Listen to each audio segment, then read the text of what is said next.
Grabe to, mga minamahal. Talagang sumakit yung dibdib ko. Talagang nanggagalaiti ako dito malala.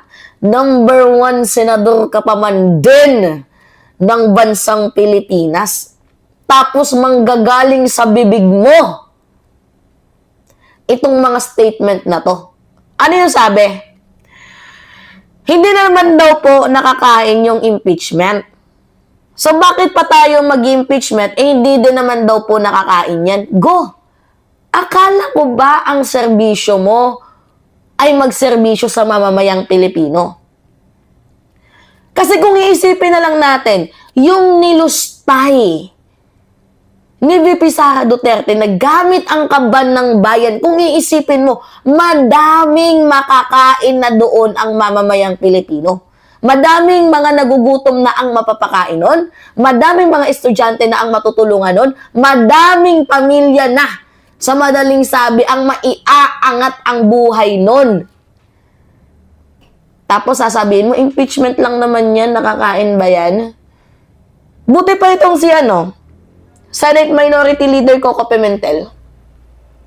Sabi niya, marami namang bagay sa buhay na importante rin na hindi nahawakan, katulad ng hustisya. Actually, to be honest, mga minamahal, totoo. Alam nyo, naiyak ako dito Meron ako sa inyong ipapakitang post.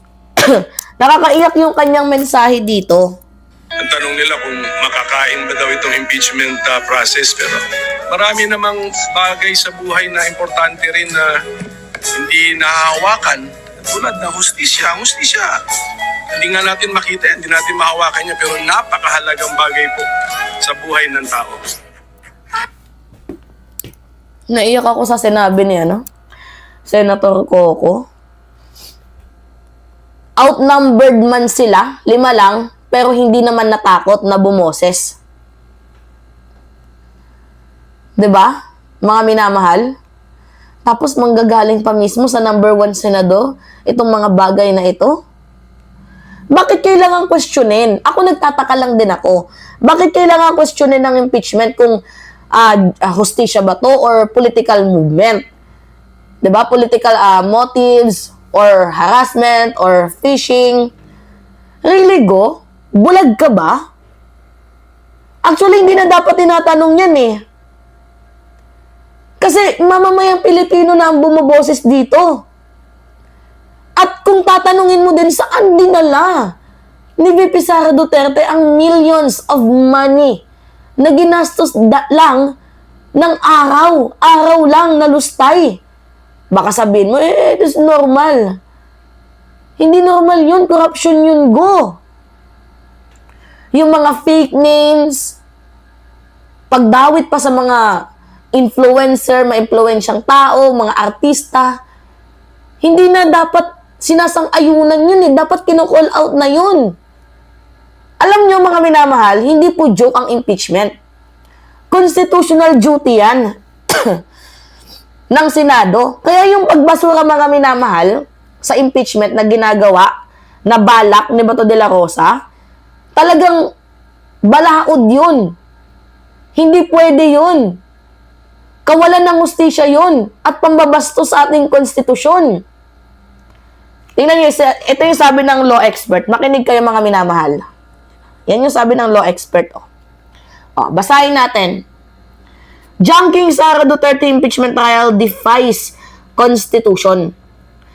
So the Senate risked violating the 1987 Constitution if it decided to dismiss the impeachment case against Vice President Sara Duterte through a resolution without even hearing the case as mandated by the Charter, according to the University of the Philippines College Law of Assistant Professor and Lawyer Paulo Tamase. Although hindi naman na-dismiss ang impeachment, mga minamahal, masaya tayo doon na hindi na-dismiss itong impeachment dahil nakapag-trigger din nito para mag-convene ang ibang mga senador, walang iba kundi si Bato. Ngunit ang ginagawa nila ngayon is totally delaying tactics na napaka-unconstitutional. Diba? Delaying tactics yung kanilang ginagawa, mga minamahal. Ibabalik ninyo sa House of Representative, ang article of impeachment, supposedly, dapat pagka-receive ninyo ng article of impeachment, shall forthwith sana yung ginawa ninyo, pinoproseso ninyo, pinatay nyo na nga ng napakahabang buwan. Diba, 3 buwan na kaming pinag-antay, tapos ngayon, i-dribble nyo, pagpapapasapasahan ninyo, tantado ba kayo? Tapos sasabihin mo lang sa amin, go, hindi naman nakakain yung impeachment. Pero yung pera, madami nang maililigtas na buhay nun. Madami ng estudyanteng matutulungan dun, go. Madami nang may mga sakit ang pwedeng matulungan dun. Kung hindi nilulusta yung ni VP Sara. Naintindihan mo, go? Napakawalang kwentang senador mo naman. Supposedly, pagka-receive ninyo ng article of impeachment, ano ninyo, trabaho ninyo, naasikasuhin yan kasi hindi naman yan legislative work eh. Di ba hindi yan task na pinagawa lang sa inyo? Mandato nyo yan. Constitutional duty nyo yan. Di ba? At in the first place, paano nyo i-dismiss ang impeachment kung hindi pa kayo nagkakandak ng trial? Di ba? Nagigets ninyo? So, paano siya i-dismiss? Eh, hindi pa nga naglalatag ng mga ebidensya. Di ba? Mga minamahal? Nakakaloka. Kaya nakakapanggigil ang iba natin mga kababayan Pilipino na binoto si Go. Nagamit ni Go yung malasakit center effect niya na yan. Meron ka palang tinatawag na malasakit eh.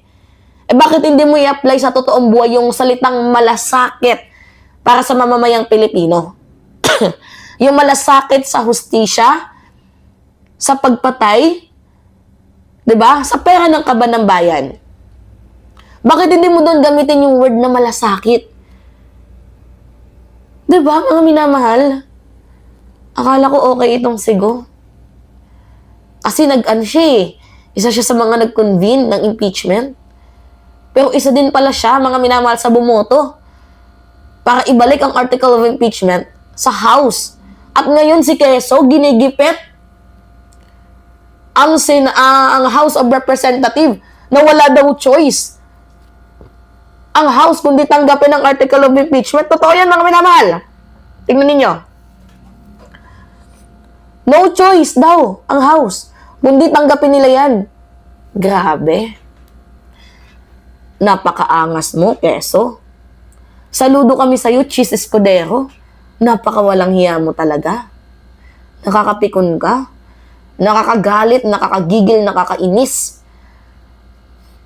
'Di ba?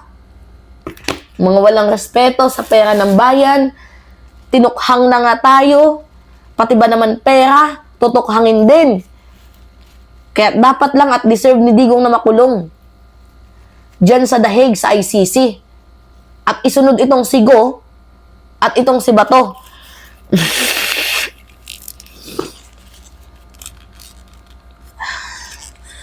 Alright, mga minamahal, yun po.